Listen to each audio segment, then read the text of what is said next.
Во првата емисија на Агенда 35 после празниците го отвораме поглавието 25 – наука и истражување. Кај нас, од година во година, се помалку пари од буџетот се трошат за научни истражувања. За 2021 предвидено да се потрошат само 1,3 милиони евра, со што реално може да се покријат само 2 вистински и сериозни проекти. Зошто е Македонија на дното на листата на земјите лидери во истражувањата? И дали само парите се проблем? Останете со нас.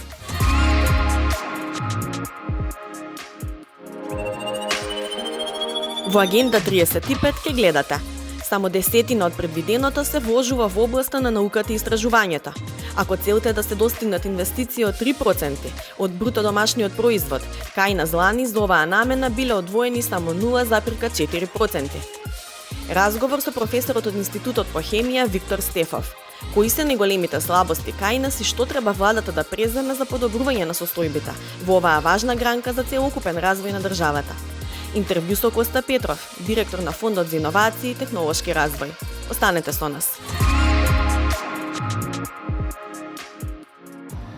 Само десетина од предвиденото ниво се вложува во областа на науката и истражувањето во земјава. Ако целта е да се достигнат инвестиции од 3% од бруто домашниот производ, што е околу 330 милиони евра, кај нас лани за оваа намена биле одвоени само 0,4% од БДП. Сепак, Европската комисија во својот последен извештај забележува дека земјата има добро ниво на подготвеност во областа на науката и истражувањето и во споредба со претходната година постигнат одреден напредок во капацитетите за истражување и иновации и во јавниот и во приватниот сектор. Комисијата потврдува дека согласно препораките од минатата година, земјата се осврнала повеќе на инвестиции во иновации во приватни компании, а за оваа година забелешките се да се обезбеди повисоко ниво на инвестиции во истражувањето и земјата да ги интензивира напорите за зголемување на учеството во неголемата европска програма за истражување и иновации, наречена Хоризонт 2020, и да продолжи да работи на комплетирање на така наречената стратегија за паметна специјализација за поддршка на националните истражувања и иновации. Досега Македонија ја заврши првата фаза од подготовките на стратегијата за паметна специјализација и во тек е квалитативна анализа на 6 идентификувани приоритети со одредени одложувања како резултат на COVID-19 кризата. Комисијата вели дека оваа стратегија треба да ја поттикне поддршката за истражување и иновации во земјата. Во однос на вклученоста на земјата во Европската програма за иновации и наука, Хоризонт 2020, комисијата вели дека е недоволно. Според податоците, субјекти од земјава учествувале 95 пати во 72 акции на програмата Хоризонт 2020, со што обезбедиле 10,6 милиони евра. Според тоа, стапката на успех на земјата во Хоризонт 2020 е 11%, во споредба со вкупниот просек од 12%. При тоа комисијата забележува дека не биле организирани значајни активности за промовирање на програмата или поддршка на апликантите. Во однос на истражувачкиот капацитет, комисијата констатира дека е низок во споредба со просекот на ЕУ. Центарот за трансфер на технологија и иновации, деловниот акцелератор во рамките на Државниот универзитет Свети Кирил и Методи, како и програмата за субвенции за млади истражувачи, треба да ги подобрат изгледите за истражување на земјата. Во однос на иновациите, Македонија се сметаше за скромен иноватор во Европската табела за иновации во 2019 година, покажувајќи пад во споредба со 2018 година. Најниски индикатори се забележани за апликациите за патенти и апликациите за дизајн. Комисијата потврдува дека Фондот за иновации и технолошки развој продолжил да ги стимулира иновациите преку грантови за поддршка на стартап бизниси и компании.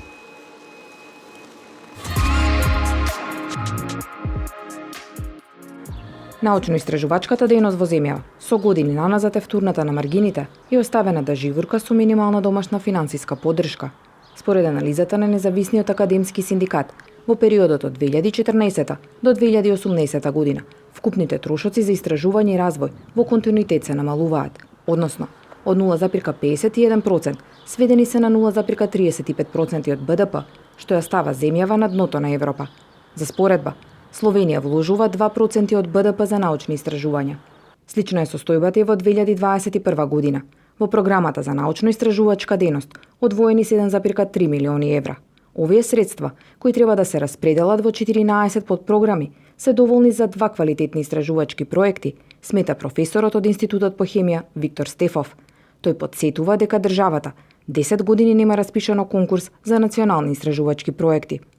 А што значат научно-истражувачки проекти? Научно-истражувачки проекти не е тоа играчка дадена на професорите да си играат со пари, него со тие средства, прво, се развива наука, за развој во државата, а не помалку важно, со тие средства во тие научно-истражувачки проекти, ние практично продуцираме млад кадар, магистранти, докторанти. Замислете си овие 10-12 години каде што немаме проекти, колку магистрираа и докторираа луѓе. Со кои средства? Во кои проекти? Малку проекти беа опфатени со Хоризон, има кост успешна програма, ама тоа не се директни средства. Практично продуцираме лош кадар. Научниците немаат пристап ниту до светските бази на податоци, без кои не може да се замисли истражување, а зашто државата исто така треба да издвои средства. Тоа е Scopus европска и Web of Science претежно со американски капитал.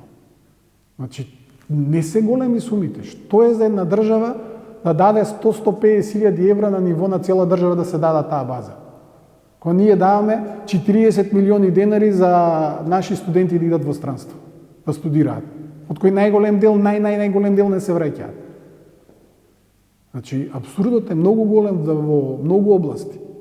Средствата кои студентите ги плаќаат за студирање, наместо во проекти и развој на студиски програми, лаборатории и слично, се наменуваат за плати на професорите. Поради тоа, универзитетите дури и ги нема на светските ранг листи на високообразовни институции. Еве зошто не нема на сите листи? Зошто УКИМ од 1000 и некое место на некој, например на Webometrics сајтовите, има повеќе такви кои ги рангираат универзитетите, не е само Шангај, има повеќе. Од 1000 и нешто, 1600, 1100 место беше 2010-2009 година, падна сега на 2000-та нека. Значи за 1000 места сме паднале за 10 години. Еден од клучните фактори е научно-истражувачката дејност, кај објавуваш, колку објавуваш и колку си цитиран. Тука сме паднати. Тука сме паднати многу. Пандемијата со COVID-19 е само доказ дека образованието и научно-истражувачката дејност се клучот за развојот на општество кое ќе биде одржливо и отпорно на промените. За тоа да се постигне, потребни се пред се квалитетни реформи во високото образование. Високото образование, од друга страна, е нераскинлив дел од здравството. Ако ти немаш добро високо образование, не можеш да имаш и здравство. А тоа се двата столбови. Образование и наука, каде што и науката, бидејќи високото образование е нераскинливо исто со науката, и после тоа е поврзано со здравството. Ако тука немаш стратегија што да правиш, тоа го уништуваш, не можеш да имаш успешна приказна, успешна држава. Нека ми кажи мене некој каде имаме ние успешна држава која се развива, каде што имаме уништено образование и уништено здравство. Не постои такво нешто. Поради ваквите состојби, кадарот кој ќе се издвои како квалитетен не се задржува на универзитетите, туку заминува во странство каде што кариерно напредува. А без младите нема развој, вели Стефов. Како итни, тој ги наведува следниве препораки. Пред се мора да има драстично зголемување на средствата за научно-истражувачка дејност. Тоа е клучот. Ако имаме средства да даваме за фонд за иновации, најмалку толку, бидејќи овој другиот дел оваа програма за научно-истражувачка дејност покрива многу повеќе од што покрива фондот за иновации, најмалку толку средства треба да има и за научно-истражувачката дејност. Да има национални проекти.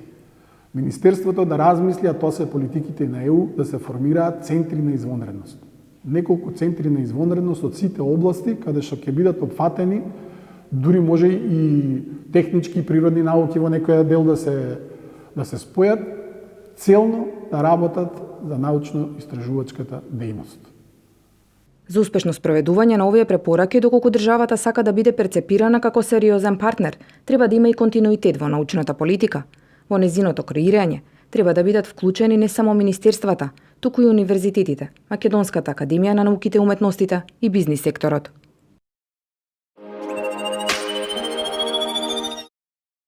Коста Петров, новиот директор на Фондот за иновации и технолошки развој, најави повеќе новитети во работењето на оваа институција, која е клучна за развој на стартап екосистемот и воопшто иновацијскиот и технолошки потенцијал во земјава. Господине Петров, што ново може да се очекува во 2021 година?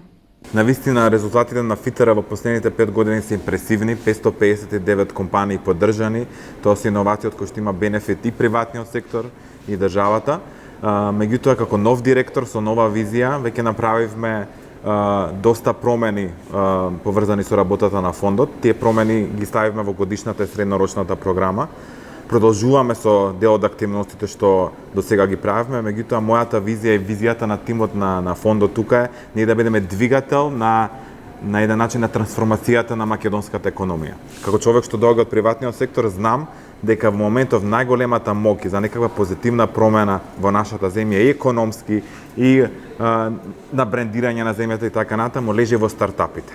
Оно што ние ќе го направиме не само законски да им помогнеме на стартапите да се развиваат, туку ќе им помогнеме преку нашите менторски програми, преку нашите инструменти, преку заедничка работа, тука ќе вклучиме академската заедница.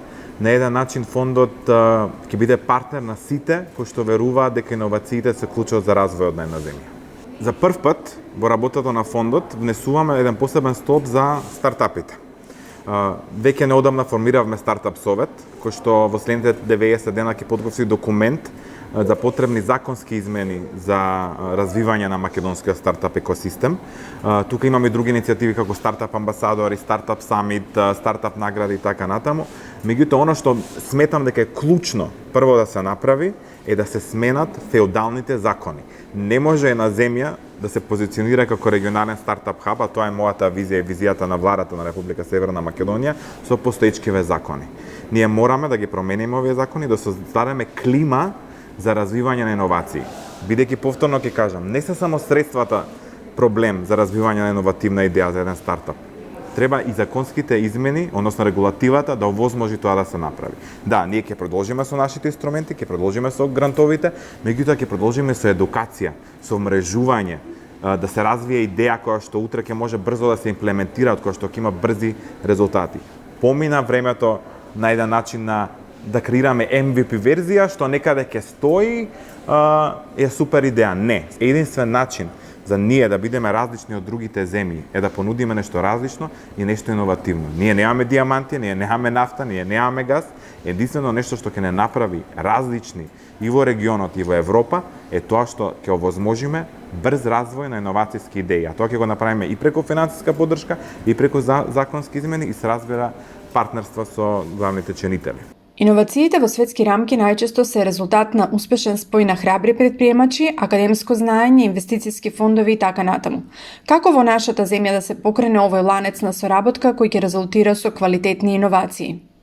И оно што е важно е тие стратегии што се подготвувани овие 30 години изминати сега да ги ставиме во погон и да почне да се работи на нивно имплементирање. И повторно ќе кажам, една позитивна работа што излезе од целава криза со коронавирусот е тоа што за прв пат и како влада, како држава размислуваме ние да се позиционираме како регионален стартап хаб, дека ние имаме можност да бидеме иновацијски хаб.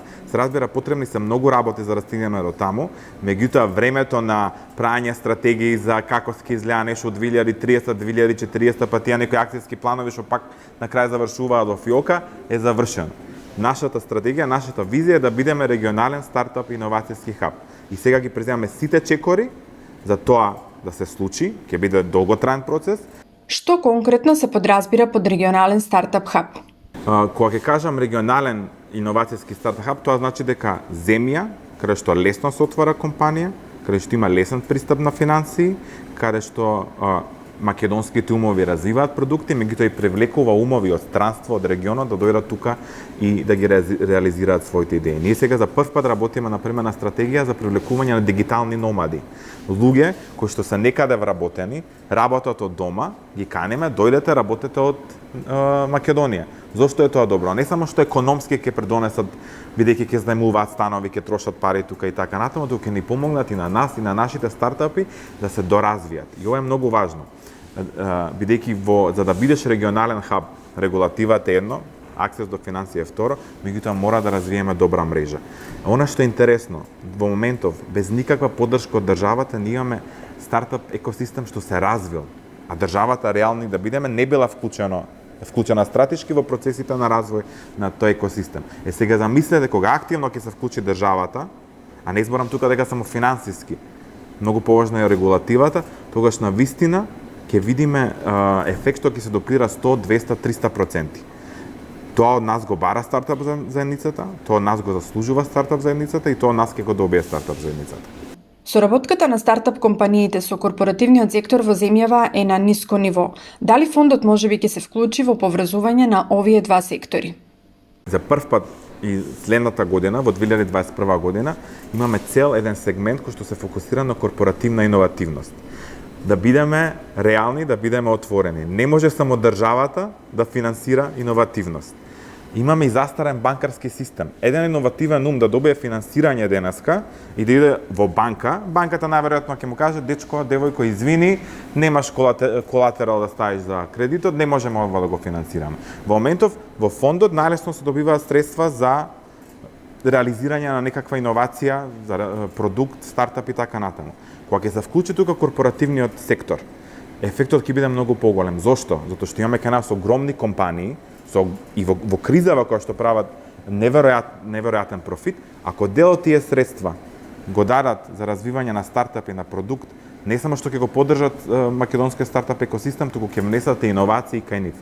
Ние во моментов развиваме 3 такви проекти, во финална фаза сме, се надам дека веќе крајот на јануари првиот таков проект за корпоративна иновативност ќе го лансираме, меѓутоа следната година мојот фокус и фокусот на фондот е мораме да креираме стратешка партнерства со корпорации, мораме да ги едуцираме, да ги научиме да финансираат во стартапи. На почетокот тоа ќе биде кофинансирање, дел ќе биде фондот со приватна компанија, меѓутоа крајната цел е утре да имаме компании кои што дел од буџетот и голем дел од буџетот ќе го ставаат, односно ќе биде наменет за развивање на иновации и соработка со стартапите. Меѓутоа, за да имаме иновација во една земја, треба да има држава, соработка помеѓу државата, приватниот сектор и академијата.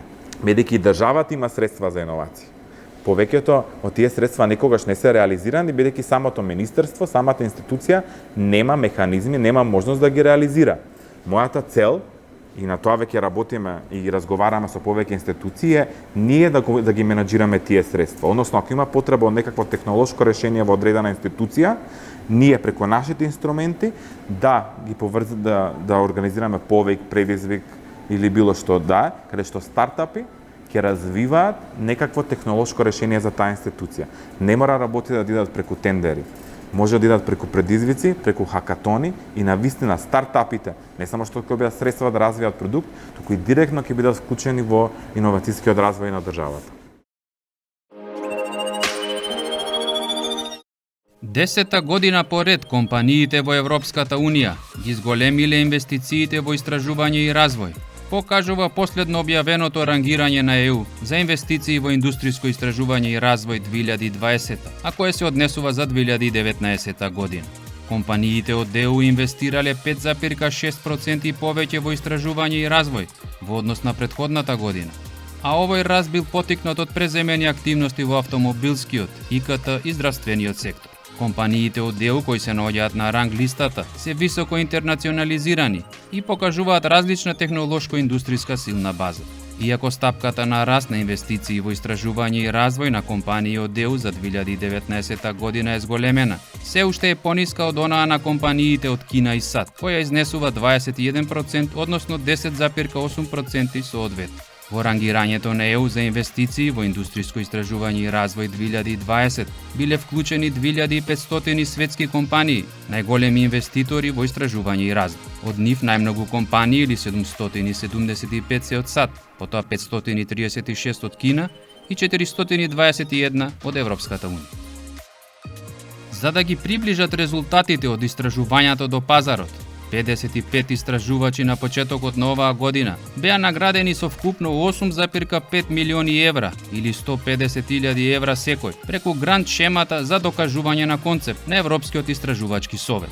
Доделените средства треба да им помогнат на истражувачите да го испитаат комерцијалниот и општествениот потенцијал на резултатите од нивните истражувања и да го подобрат животот на луѓето.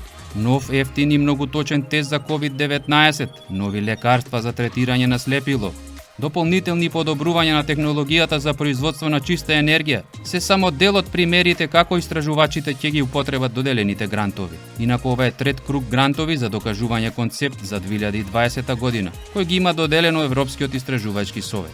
За 2020 година доделени се 166 грантови за истражувачи од 21 држави, а вкупниот буџет е 25 милиони евра. 306 милиарди евра за истражување и развој потрошиле државите членки на Европската Унија во 2019 година, покажуваат последните податоци кои ги има објавено Евростат. Интензитетот или расходите за истражување и развој како процент од БДП во 2019 година изнесува 2,19% и представува мало зголемување споредено со тој од пред 10 години, односно со 2009 година, кога бил 1,97%. Во однос на другите светски економии, интензитетот на истражување и развој во ЕУ е на многу пониско ниво отколку во Јужна Кореја, Јапонија и САД, на исто ниво со Кина, повисоко ниво отколку Обединетото кралство и на многу повисоко ниво во однос на Русија и Турција. Во рамки на ЕУ, само 3 држави членки во 2019 година бележат интензитет на истражување и развој над 3% од БДП, 16 држави од 2 до 3% од БДП, а 8 држави членки помалку од 1% од БДП. Највисок интензитет на истражување и развој е регистриран во Шведска, со расходи за истражување и развој од 3,39% од БДП, а најнизок во Романија од 0,48% од БДП.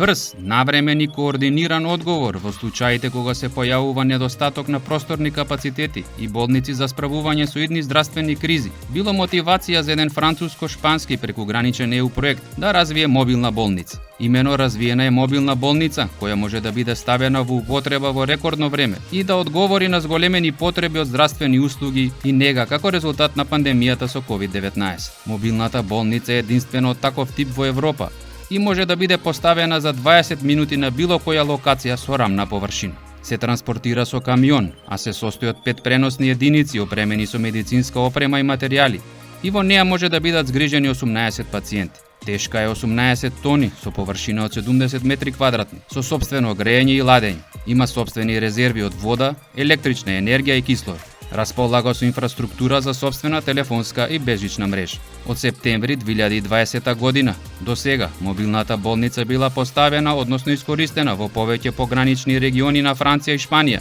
а употребена била и за масовен скрининг за COVID-19 на жители од изолирани места. Мобилната болница може да се користи за брз одговор во случаи на несреќи, каде има многу повредени.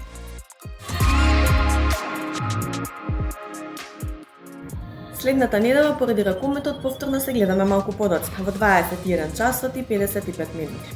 Останете со програмите на Македонската телевизија и гледајте Агенда 35.